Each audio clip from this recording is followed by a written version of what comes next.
Bonjour tout le monde, donc aujourd'hui nous sommes le 23 juin, j'espère que vous allez bien, moi ça va bien. Donc aujourd'hui nouvelle vidéo, en ce moment nous sommes pas dans les foins puisque ils annoncent à moitié de la pluie, il pleut un peu tous les jours. On attend une belle période pour reprendre et terminer les foins. Les moissons c'est pas avant 2-3 semaines, donc en ce moment je suis en plein préparatif de la batteuse. Donc voilà, j'en profite d'avoir ce petit temps mort pour faire tous les derniers préparatifs. Donc aujourd'hui,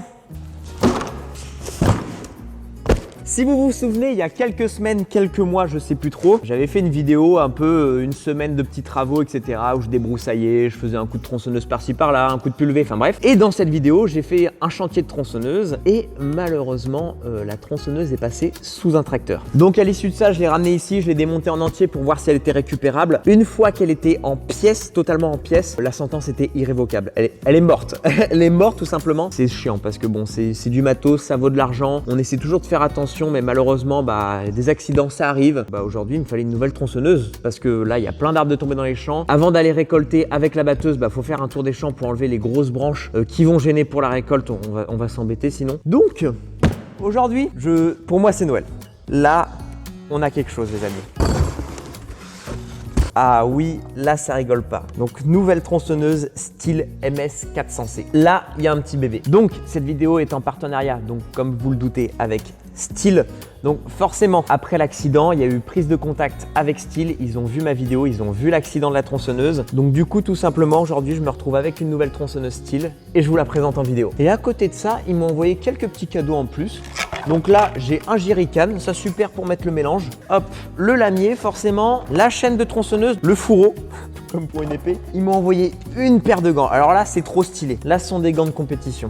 Et ils m'ont envoyé un t-shirt, on va l'essayer maintenant, on va voir. Ah ouais, la texture, elle est trop bien. Enfin, c'est une texture à moitié vêtements de sport. Enfin, je sais pas comment on appelle ça. Oh, il a l'air trop bien. Par contre, ça m'a l'air grand. Moi, je mets tout le temps du S. Ah, c'est du M. Oh, je déteste porter du M. Au top. Bon, je passe au montage de la bestiole parce que forcément, il faut que je mette la chaîne, le lamier. Et après, je vous explique les détails un peu techniques. Hop là. Ah ouais, c'est pas du... Moi, sur mon ancienne tronçonneuse, c'était du plastique ici. Là, c'est pas du plastique, les amis. C'est de la... On dirait de la fonte, je pense, c'est de la fonte. Ah ouais, non, ça rigole pas. Ça a l'air qualitatif de fou. Ah ouais, d'accord, ils sont insérés dedans. Bah ça, c'est trop bien parce qu'à chaque fois, tu perds les écrous. Et en plus, pour régler la tension de la chaîne, c'est directement dans le trou ici. Il y a un trou, on y met le tournevis. Parce que moi, sur l'ancienne, j'étais obligé de démonter tout ça pour régler la tension de la chaîne. Ah ouais. Le lamier tout propre. Je suis en train de le dégueulasser avec mes doigts. Ça me fait plaisir parce que la tension de la chaîne, ça va être beaucoup plus pratique que mon ancienne tronçonneuse à régler. Ça me paraît pas mal, je vais pas trop le tendre. Je suis pressé de l'utiliser. Oh, ça tourne carré. Donc, voici la belle bête. Aujourd'hui, on est avec une MS400C. Ça fait 66 cm3 de cylindrée. Ça fait 5,8 kg. Donc, c'est quand même assez maniable, c'est pas trop lourd, c'est correct, c'est correct. Et elle développe une puissance de 4 kW. Donc, c'est vraiment pas déconnant. Ici, j'ai un lamier de 45 cm, donc comme l'ancienne tronçonneuse, c'est pareil, il faisait aussi 45. Faut savoir que sur cette machine-là, on peut mettre un guide qui va de 45 jusqu'à 55 cm. Donc là, voilà, j'ai celui de 45, c'est impeccable. Donc là, j'ai plus qu'à y mettre l'essence, l'huile de chêne. Et après, on va au champ essayer tout ça, les amis. Hop, je vais y mettre du 2%. Donc pourcentage, en fait, il faut savoir que dans un moteur 2 temps, c'est pas comme une voiture où il y a de l'huile, où il y a de l'huile moteur. Là, l'huile moteur, en fait, est directement incorporée dans l'essence. Donc ça veut dire que pour 1 litre d'essence, je mets 20 ml d'huile de mélange, d'huile de temps. Et en gros, quand l'essence va passer dans le moteur, exploser, il y aura un peu d'huile, ce qui va lubrifier notre moteur. Selon les machines, on peut aller entre 2 et 4% de mélange. Donc là, en l'occurrence, on met du 2%.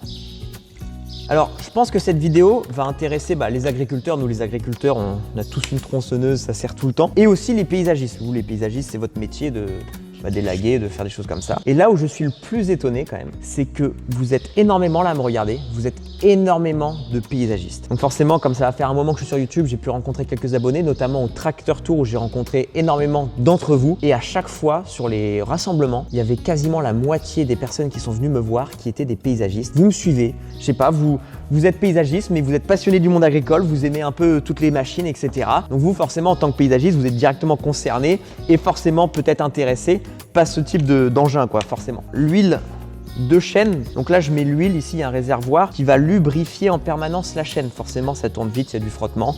Donc, faut que ça lubrifie pour éviter que ça chauffe et que la chaîne se serre. Alors, je suis le pro à chaque fois pour en mettre trop et que ça se mette à déborder d'un coup. J'ai pas envie de dégueulasser la machine. De toute façon, elle va être vite être beurrée. Et voilà, je le savais. J'ai rempli 3 rabords. Au moins, la chaîne est déjà préalablement huilée. Bon, les amis, je l'ai démarré, sauf que j'ai pas allumé la caméra parce que je galérais en fait. Mais comme c'est neuf, forcément, ça met beaucoup de temps à s'amorcer. Mais là, c'est impeccable. Tout est prêt.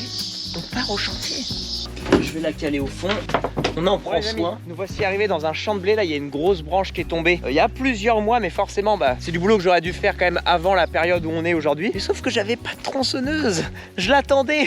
Là, nous sommes dans une parcelle de blé. Donc, blé derrière maïs, c'est du macaron. Et vous voyez que c'est en train de mûrir gentiment. Mais comme je vous l'ai dit en début de vidéo, moi, les moissons d'orge, je sais pas avant 2-3 semaines. Et les moissons de blé, faut pas attendre avant 1 mois. Ouais, je sais qu'il y en a, par exemple, en Charente-Maritime. Vous êtes les premiers, notamment Sophie Farmer Life. Je crois que c'était une des premières à se lancer.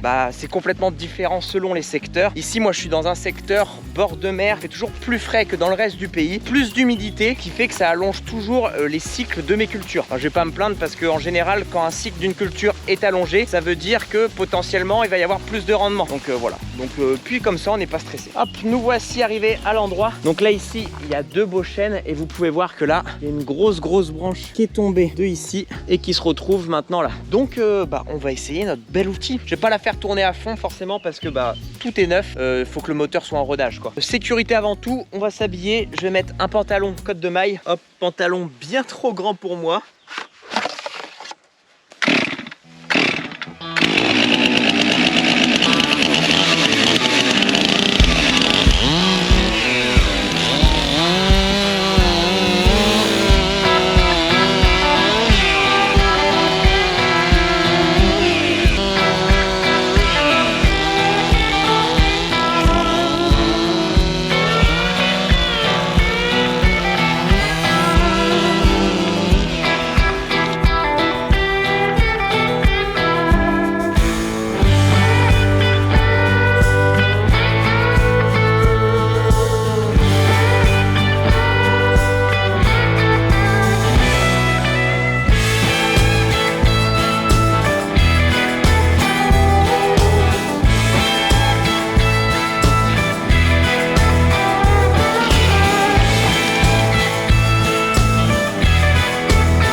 Désolé, mais à la fin j'ai dû retirer le masque parce que le problème de ce genre de masque, c'est qu'il y a de la buée, j'y voyais plus rien. Ouah, c'est pas du tout un temps à faire ce bois. On dit que le bois en général c'est du travail d'hiver. Pourquoi? Parce que, et comme c'est un boulot qui donne très rapidement chaud, et ça compense bien les températures froides de l'hiver. Parce que là l'été c'est un tue bonhomme. Mais bon, je préfère faire ça avant la moisson comme je vous l'ai dit, certes.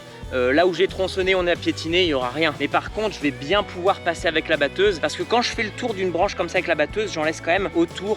J'ose pas aller avec la batteuse assez proche de peur de prendre un bout de bois qui est par terre, etc. Là, le fait d'avoir tout retiré, je vais bien pouvoir passer avec la batteuse. Quand je vais arriver dans mes bouts de champ pour faire mes demi-tours, ça va pas être compliqué. Après, même pour la botteleuse, quand ça va botteler, ça va être plus simple aussi. Comme ça sera fait. Et là, le transport maintenant.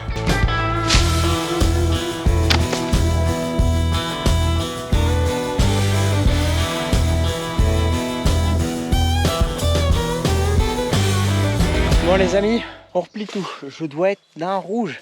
À chaque fois que je fais du sport ou quoi, je suis très rapidement très rouge. Hop. Et dis donc, elle est quand même bien. Hein. Franchement, je te la trouve plus puissante que l'ancienne qu'on avait. Genre, très satisfait.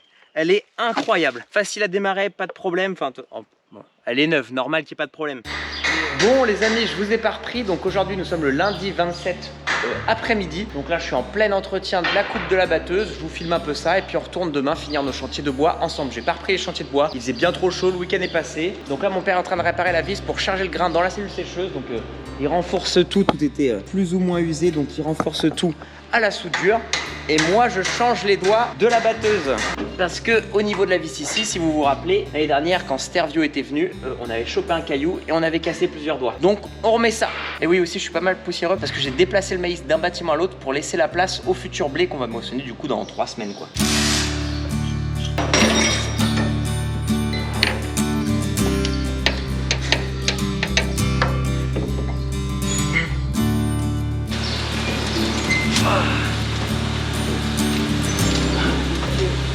Ouais.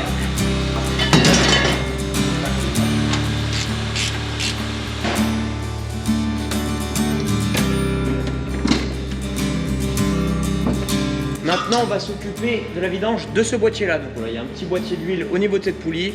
On vide et on remet la même quantité. Ça, on fait tous les ans aussi. Et pour la vidange de la batteuse, j'ai fait la vidange huile moteur et changement de tous les fils de la batteuse la semaine dernière. J'en ai pas fait une vidéo YouTube parce que j'avais déjà fait une vidéo YouTube l'année dernière. Du coup, je vous ai fait un TikTok cette année. Donc, n'hésitez pas à aller en description de ma chaîne YouTube. Il y a le lien pour ma page Instagram, ma page TikTok. Et souvent, je publie des contenus que je ne publie pas forcément sur YouTube. Donc voilà, il y a un peu de contenu additionnel, inédit. Donc, n'hésitez pas à aller voir ça.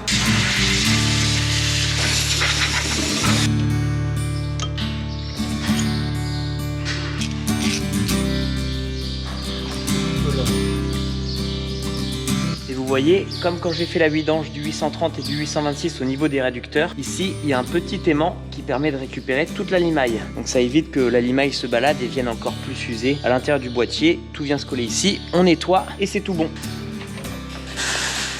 L'huile mise c'est de la 80-90. Donc là j'ai dévissé une vis de trop plein et quand ça se mettra à déborder, ça sera plein. Donc comme pour les réducteurs de tracteur. Hop là, c'est bon, ça déborde, j'arrête tout. Maintenant, on va faire un changement des sections qui sont trop usées. Donc vous voyez par exemple des sections comme ça, il y a encore bien toutes les dents. Ça c'est bon. Par contre, une comme ça, vous voyez, c'est complètement émoussé et ça va pas faire la saison en entier. Du coup, on change ça.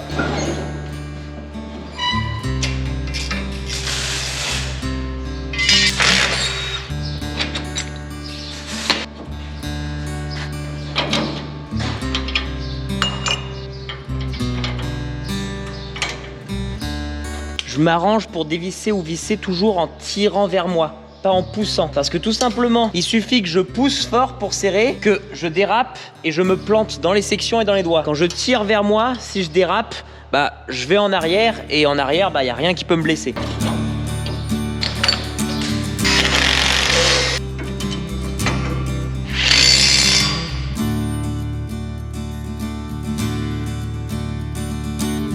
J'en profite aussi pour changer certains releveurs. Parce que le problème, c'est quand les releveurs deviennent trop usés à force de frotter sur le sol, bah il n'y a quasiment plus de matière ici et ça se casse. Regardez, typiquement, c'est ce qui est arrivé sur celui-ci. Il y avait une ferraille qui était beaucoup trop fine, ça finit par se casser. Et c'est comme ça qu'on avale des releveurs après dans la machine. Donc quand je vois que la ferraille est beaucoup trop fine, j'anticipe et j'en mets déjà un neuf. Bon bah les amis, tout ce que je voulais faire sur la coupe à blé est fait. Ça y est, c'est prêt à fonctionner. Donc les amis, je vous dis à demain. On va sortir la batteuse, on va tester. À chaque fois ce que je fais, c'est que je sors la batteuse, je mets tout en route la machinerie et j'écoute s'il y a des bruits anormaux, etc. Voir si tout va bien. Quand même avant, fermez ça. On va pas sortir avec ça, on va tout arracher.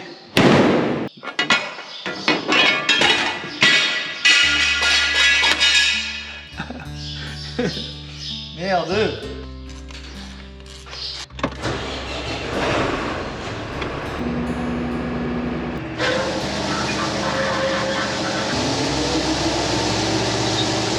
Ça c'est bon.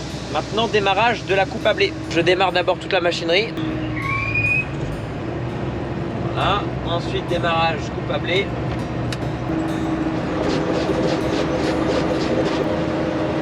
C'est bon. Il n'y a pas de bruit hein.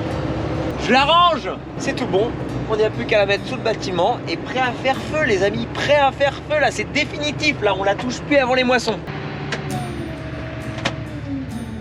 Bon et ben voilà, et les amis, j'ai une impatience pour les moissons, j'ai une impatience.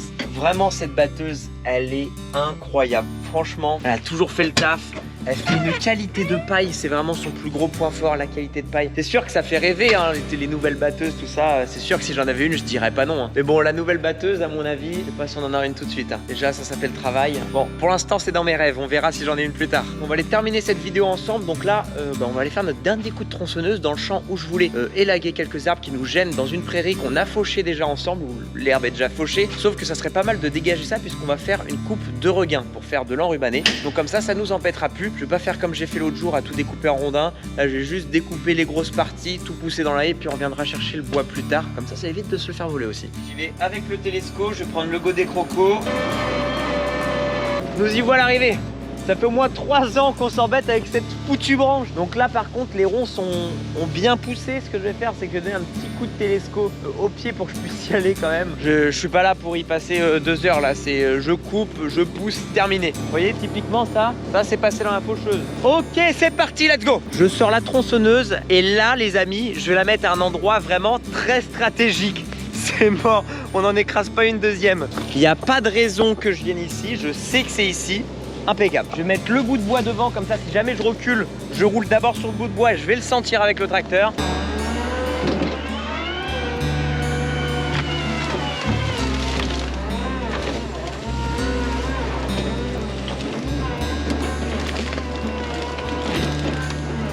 On va remettre le pantalon qui donne chaud, bordel. J'ai pas envie. On remet les foutus EPI, je déteste ça. Mais les amis, faut les mettre. Si vous êtes comme moi, que vous détestez les mettre, il n'y a pas le choix, faut les mettre. C'est une obligation les amis. C'est se protéger avant tout, c'est super important. Faites pas comme moi, je l'ai fait pendant plusieurs années et c'est ridicule. C'est le jour où on se blesse, on regrette toute notre vie. Faut tout faire correctement.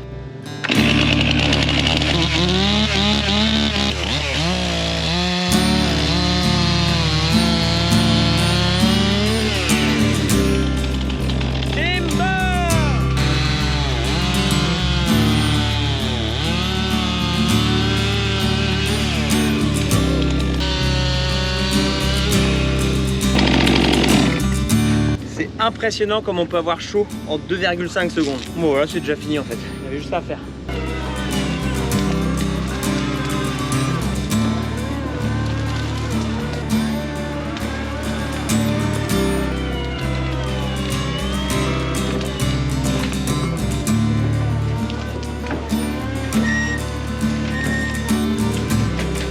Et bah pétard, j'imaginais pas ça comme ça, mais l'arbre qui est tombé est vraiment énorme. Bon, j'ai plus que le tour du champ à faire avec le télescope, puis on rentre. Il y a des branches de tombée de la tempête d'il y a 2 semaines.